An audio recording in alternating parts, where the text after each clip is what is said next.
Hey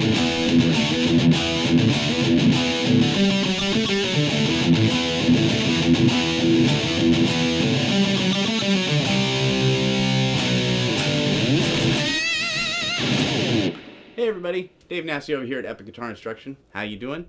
Come along with me. We are going to learn a really great Iron Maiden tune today. It's a classic. It's from their Jurassic period, as Bruce Dickinson might say. We're going to learn Wrathchild. We're going to be very distorted, and we're going to work out of E minor. We have some basic power chord usage going on, but some classic riffs and some good harmonies that we can work in. So let's go ahead and get started with it. Basically what you're going to do when you start this song off is you're going to start by going from your D to your E chord, all based off of a 5th string root, nothing too crazy, right? 5th fret, 7th fret, 7th fret, 9th fret. And what I'm doing is I'm going to slide from that D to the E, and I'm going to put some open strings in there. And that's going to give me my rhythm.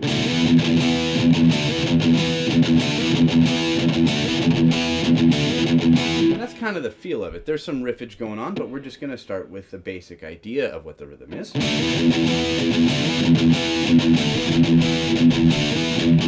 So you have 2 open strings between every slide.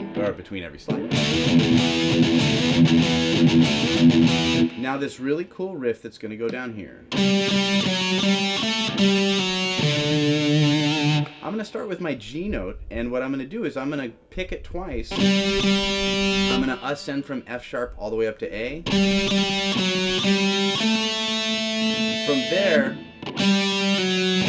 I'm going to pull off back from this G to this F sharp. And if you articulate it that way, it stays in a really nice rhythm for the tune.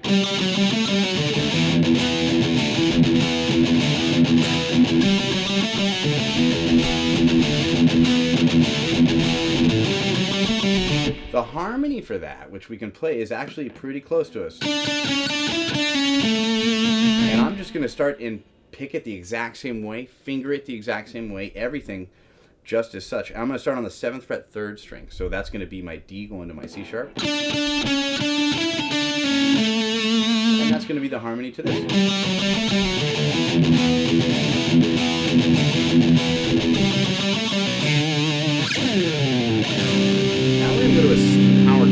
If you notice what I do on this C power chord though, because I'm by myself, I just want to put a little bit more behind everything. I'm going to put the 5th in the bass, or I'm actually maybe going to bar to that 6th string is what I'm saying. And I'm going to cover that position on 3, and I'm going to go down to B. It's also played just like this, or played in that fashion. Go right back to it.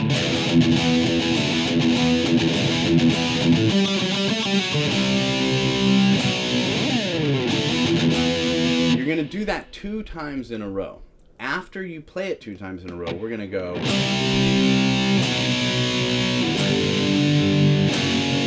Now this movement here is going to be a C chord on the 3rd fret, down to a B, and G, down to an F sharp, C to a B, and then my G. This is going to lead us up to the chorus. I'm going to play us up until this point. We'll talk a little bit about the lead work that we can put with this song and some good ways we can have some free information with that in just one moment. So I'm going to play this for you. I'm going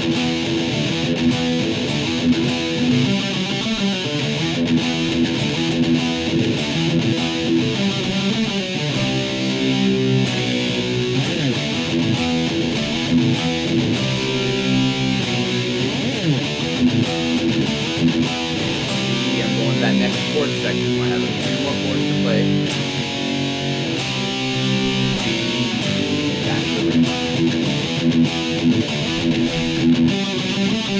Now we're into the chorus.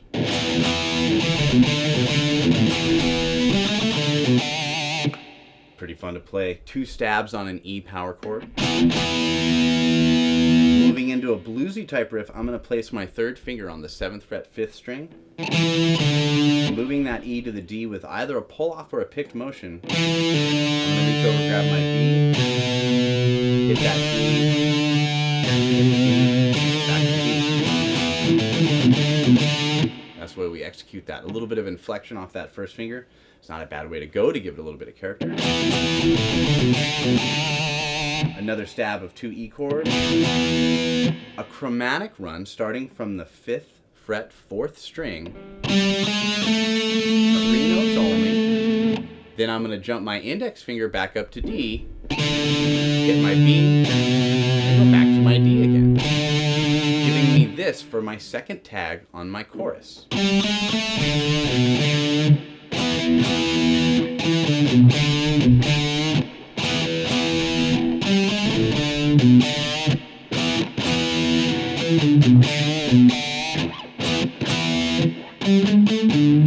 Harmony.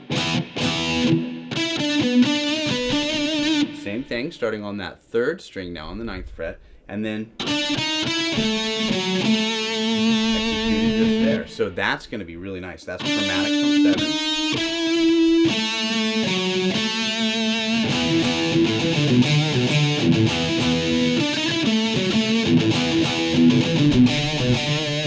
Leading out of the chorus, I'm going to go to a C chord, and I'm going to jump between one single note.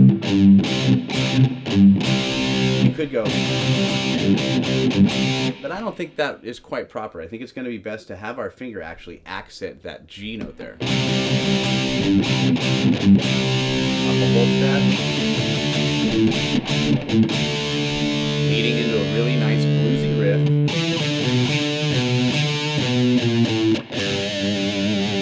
That's going to go just as this. We're going to start with an E note on the 7th fret, 5th string.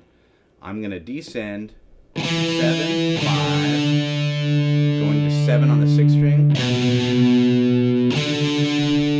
Watch me cross over 2 times. Chromatic.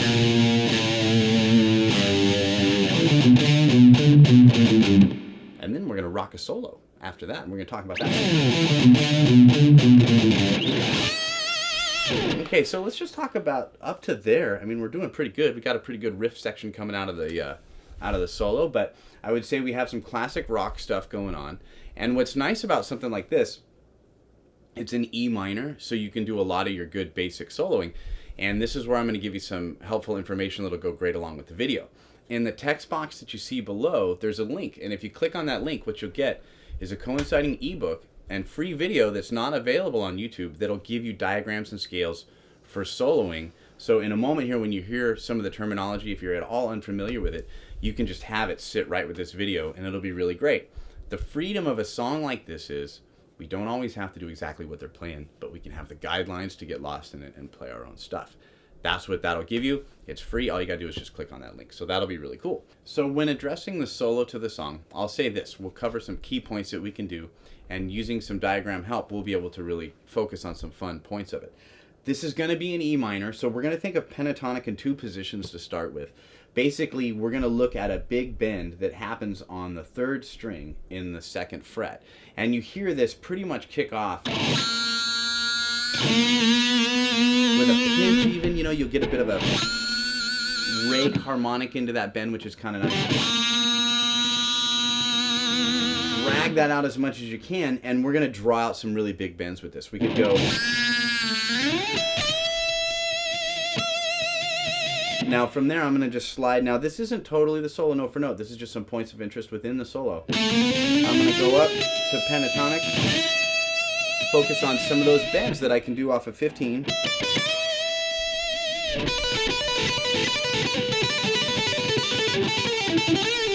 Think of things that you might hear, you know, in other tunes that are very, very similar in sound and style to these players. You hear great bends that involve a lot of vibrato and hand strength. It's cool to practice that with this. There's a great bend in the tune that happens with this E, and he cranks it all the way up here. So whatever you have in your bag of E pentatonic licks,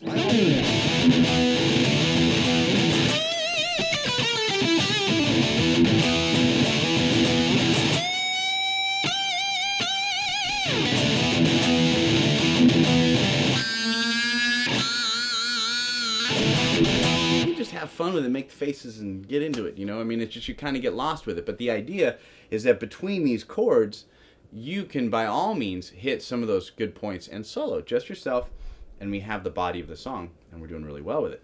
Let's continue on, coming out of that solo. Address this position, right? Have it happen again. Now we're going to go one more time. We stop very quickly, and there's a drum fill, right, all the way across. Then we lead into this break. Let's talk about how to play that. So that's going to be much similar in the same, you know, what scales we're using and how we're playing in the pentatonic shape. The riff is different. We're starting on the 7th fret with our 3rd finger. We're going to do 2 notes. We're going to have a quick pickup into the D.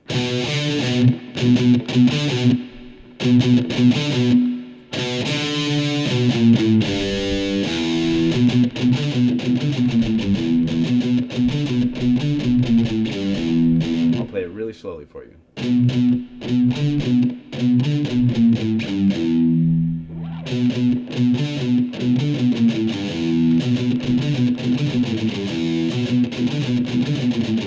4 times you're going to do that there. The next place that we're going to put this is we're going to transpose it down to the 4th position.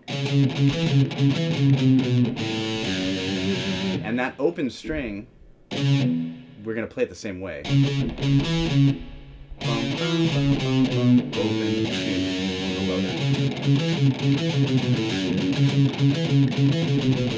Up a half step. Same kind of riff, played in the same kind of fashion. I'll go a little slower. Then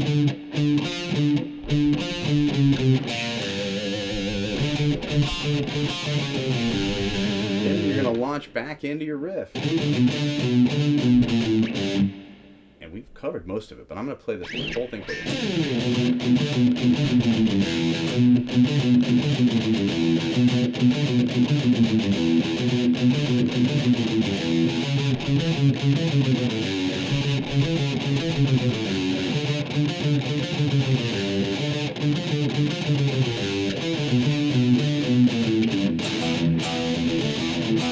Back in it again. And it's going to be cool because at that point we've covered everything in the song. You're going to jam through a partial verse,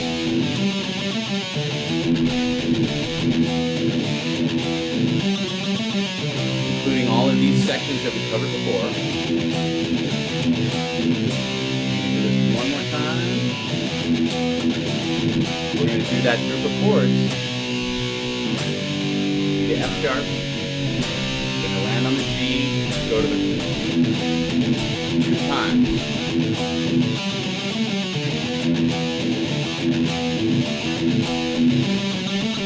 Chorus.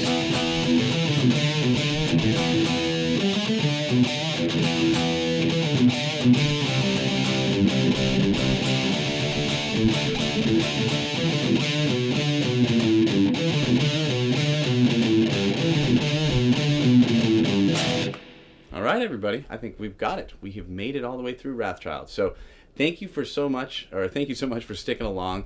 Please subscribe to the channel, like the video, and leave us a comment. Those are the 3 things that are most important to us here at Epic Guitar Instruction.